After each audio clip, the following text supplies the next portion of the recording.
Bueno, déjenme saludar a varios y varias migrantes a quien les tengo respeto y admiración, como los millones de heroínas, héroes y heroínas que ponen en alto el nombre de México. Resulta que se han impugnado los resultados electorales que le dieron la victoria al candidato del PAN, Raúl de Jesús Torres Guerrero, mejor conocido como Raúl Richie.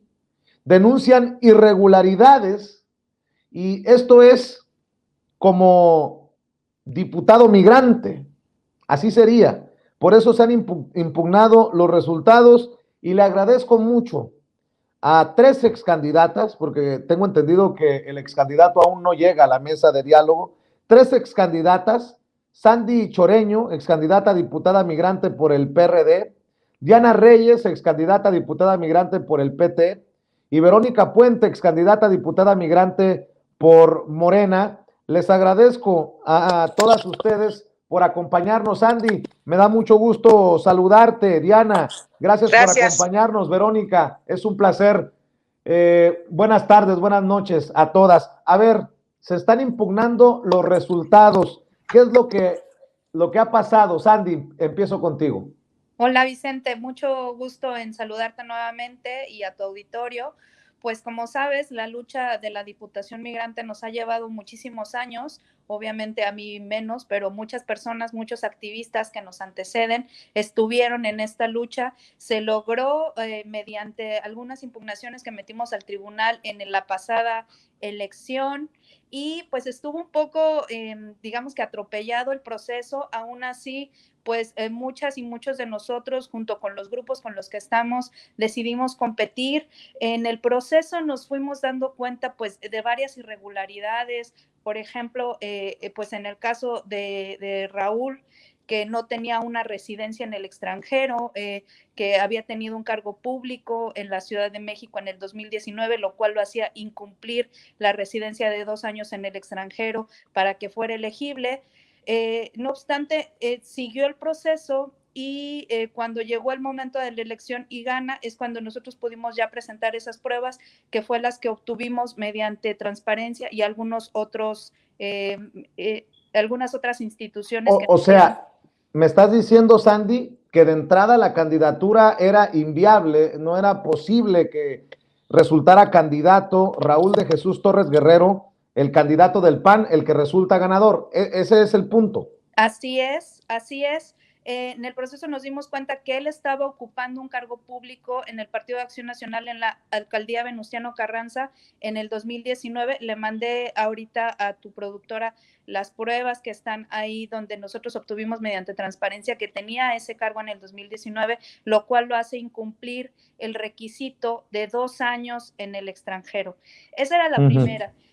También, pues, por ejemplo, vimos en el proceso que a nosotros nos fueron muy enfáticos desde el Instituto Electoral de la Ciudad de México que no podíamos hacer campaña en el extranjero, que no se puede hacer videos muy editados, que no podíamos hacer ciertas cosas porque estamos radicando en el extranjero.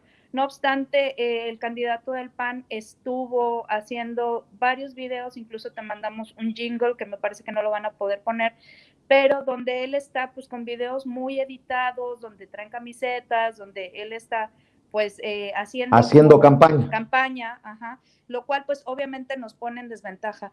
Claro. Lo que más nos preocupa a nosotros, Vicente, es que una persona como Raúl, que tiene estas ligas con grupos antimigrantes, porque él incluso se dice votante de Trump, estuvo en los mítines de Frena, donde él abiertamente se dice que es seguidor de estas personas que son antimigrantes, pues sí nos genera muchísimo ruido, ¿no? Claro. Siempre que pensamos que se nos usa a los migrantes para obtener estos cargos y me parece que este sería el caso. Nosotras metimos una impugnación y el Instituto Electoral la recibió. Estamos esperando que nos pidan las pruebas, pero sí es necesario para nosotros decirle al público quién es este personaje y por qué nosotros nos oponemos a que esta persona pues se diga representar a los migrantes. La compañera de Morena presentó otra impugnación que seguramente ya ahorita te dirá, Claro. Pero por diferentes lugares nos fuimos dando cuenta pues de que esta persona no puede representarnos. A ver, déjame preguntarte, Verónica Puente, ¿una segunda impugnación, dice Sandy? Así es. Nosotros presentamos una impugnación también por la inelegibilidad del candidato, ¿no? Después de ver los resultados en las urnas, anteriormente en tu programa ya había yo hablado de que podría ser que vía el voto electrónico, donde no hay certeza, pues pudieran estar presentándose irregularidades y pues eso sucedió. Y lo único que pudimos hacer es buscar, digo, en un principio nosotros no desconfiamos del instituto ni de las autoridades y pensábamos que todos teníamos cancha pareja y no fue el caso, ¿no? En la cuenta del ex candidato ahora, pues, electo, se le puede rastrear todos esos videos en donde él habla de odio, incluso estuvo en los campamentos de Frena en septiembre, en octubre, en noviembre y en diciembre todavía sale en Sepa la Bola, un programa ahí, no entiendo de qué se trate, pero él dice abiertamente que él pasa la mitad de la pandemia en Nueva York y la mitad de la pandemia en Ciudad de México. Entonces ahí es donde nos estamos dando cuenta que pues el candidato también tiene estos vínculos en donde se le exige también que sea residente en Ciudad de México. Claro. Entonces, una persona no puede ser residente y esto es más que nada por los migrantes. Las y los migrantes merecemos respeto. Esta es una figura, como bien te dije, era algo raro porque no estaba bien establecido, ¿no? Estaban votando por plurinominales, cosa que pues en realidad nunca se había hecho. Y eso nos lastima como migrantes porque no creemos que merezcamos esto y tampoco creemos que pues la legislatura tenga un candidato que se roba la elección, que no pertenece a la comunidad migrante y que tampoco nos representa, ¿no? Desde ahorita te decimos, no nos representa. Una persona también que ejerce violencia política de género, que es otra demanda que pues es penal, ¿no? Debería de estar buscando ya también abogado el ex candidato ahora electo, porque en Ciudad de México no tiene fuero.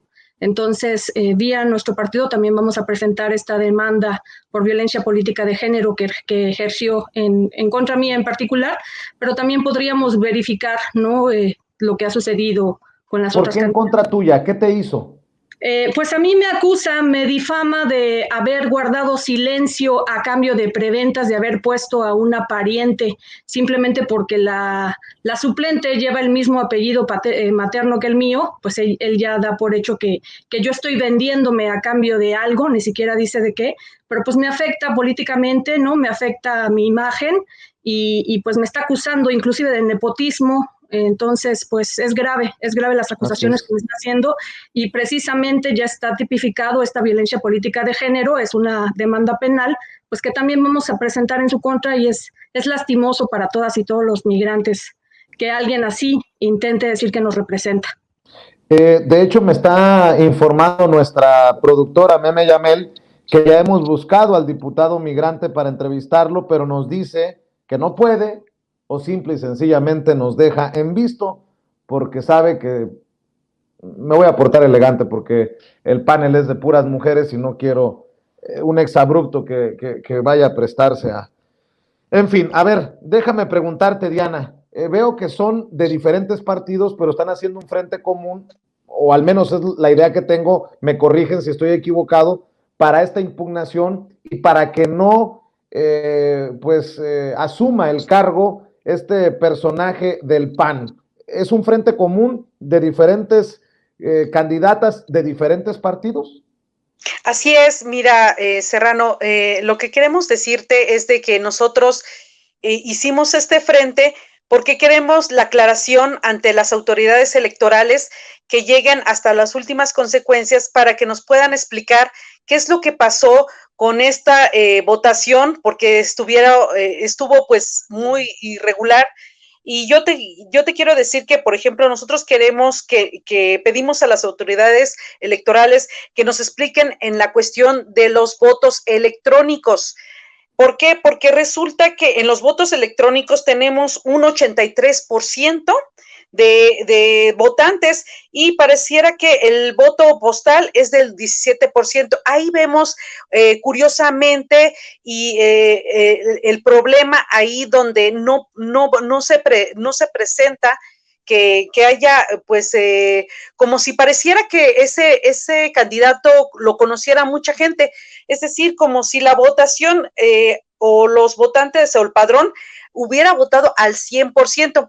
Casualmente, el partido Acción Nacional, y eso en la Ciudad de México se vio, y por eso lo queremos denotar, que creo que es como una circunstancia que pasó en la Ciudad de México con Margarita Zavala en la casilla de la 4983, en lo que es ubicada en el Paseo de la Reforma, que es Reforma 2233, donde ahí también se ubica como el 90.43%, es decir, que la gente sale a votar como si estuvieran, pues, quisieran votar por ellos, por Acción Nacional. Entonces pareciera que hay un voto masivo por el partido de Acción Nacional y eso es como sospechoso, lo vemos así de entrada. Cuando vimos los resultados no los aceptamos porque pensamos que aquí hubo un problema de inclusive, y eso es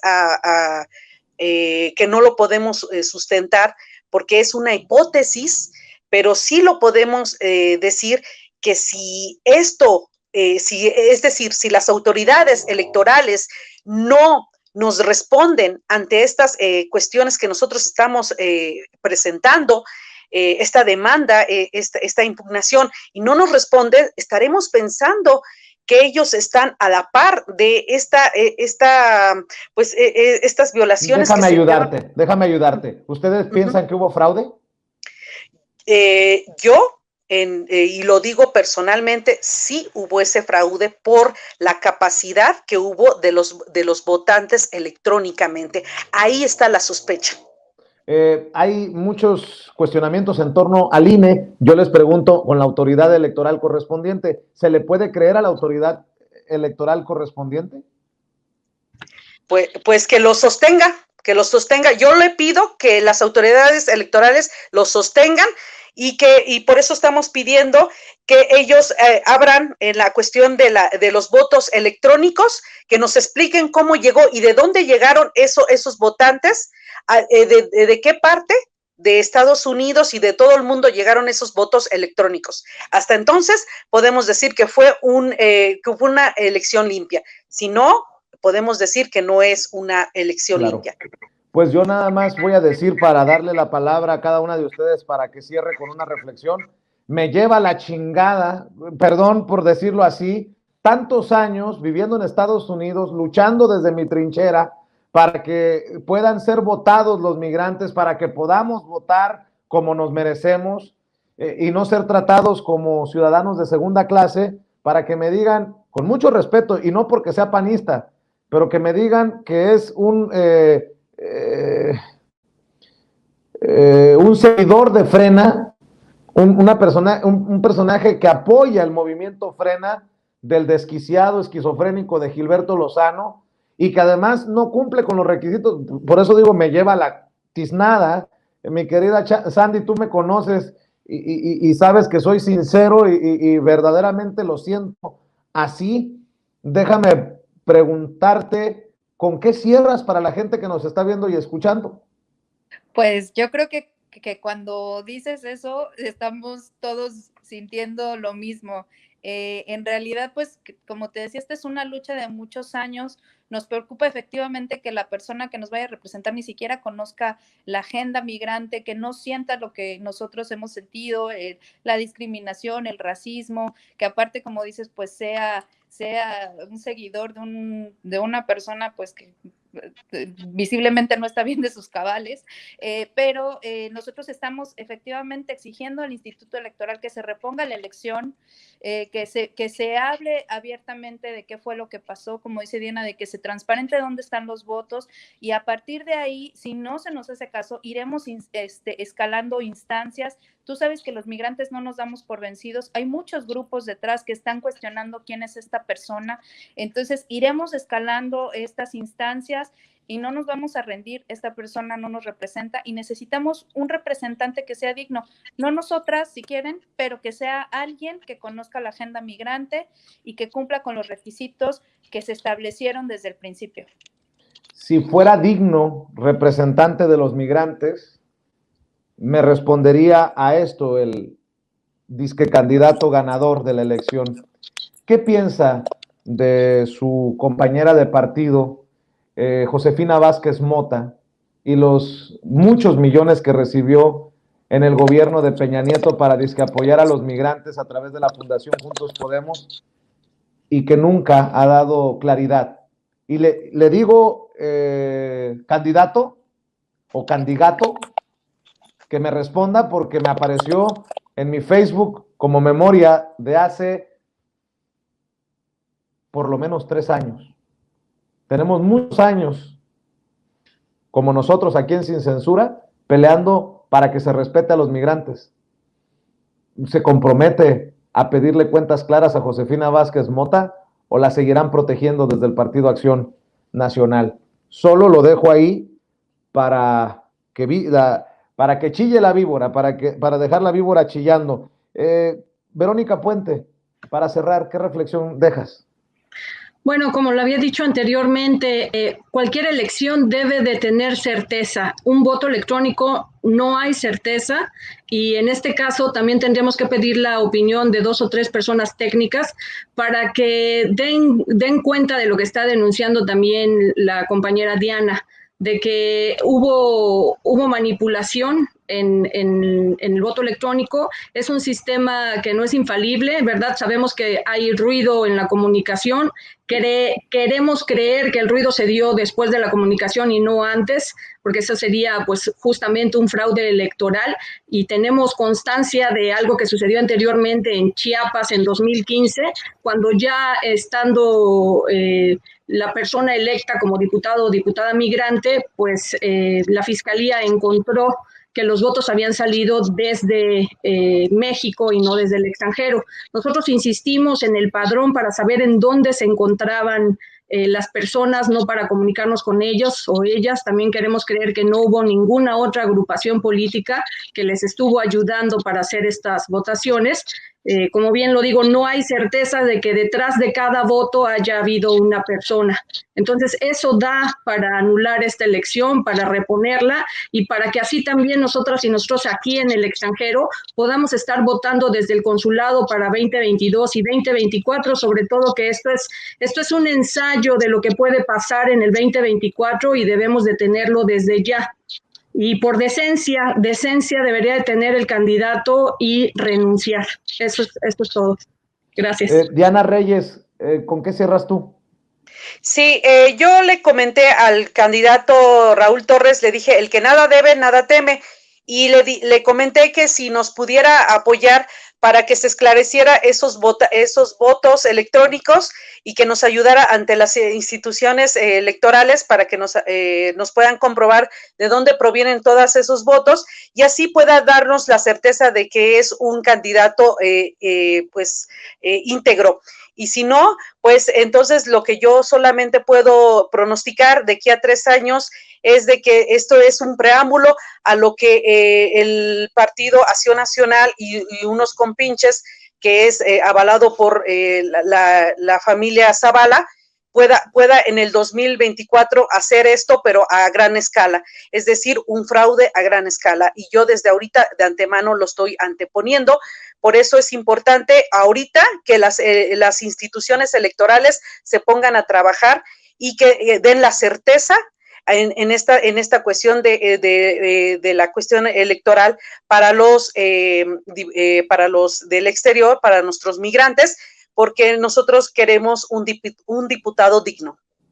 Muy bien, pues Sandy, Diana, Verónica, les agradezco mucho por estar en Sin Censura y nos vemos pronto. Muchas gracias, buenas tardes, buenas noches.